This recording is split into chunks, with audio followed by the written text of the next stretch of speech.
Federation is calling on its members to remain hopeful for 2018. RFD-TV's Sarah Mock spoke with an AFBF representative for an update on farm policy. Members from the American Farm Bureau Federation across the country have their eyes trained on Washington this week as key issues around the Farm Bill and trade continue to draw attention here in Washington. We're lucky enough to be joined by Dale Moore. He is the Vice President of Public Affairs for the American Farm Bureau. Dale, could you just start by, we saw a Farm Bill come out of the House Ag Committee last week. What did your organization think about that piece of legislation?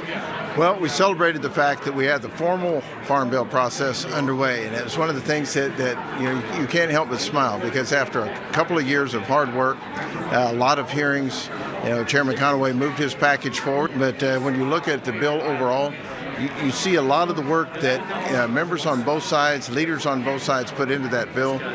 And we were pleased with a number of the changes that are made to key provisions in the Title I, the farm program side, protecting crop insurance, some improvements in the conservation side.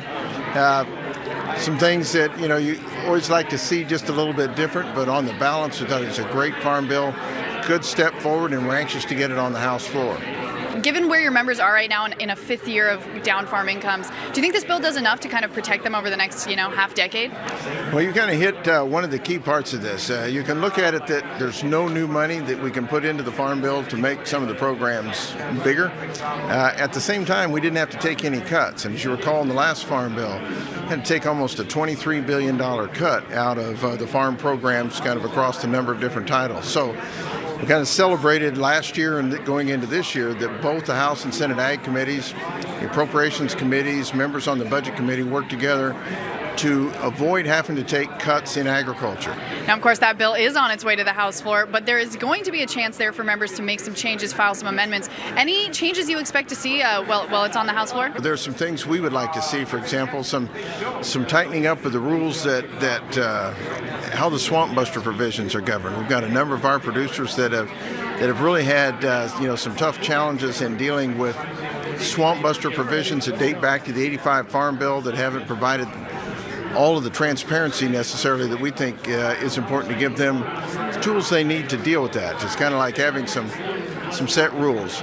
There's certainly going to be some efforts to talk about some things with rural development. For example, broadband deployment is another one of the important things, not only for rural communities, but also farmers and ranchers.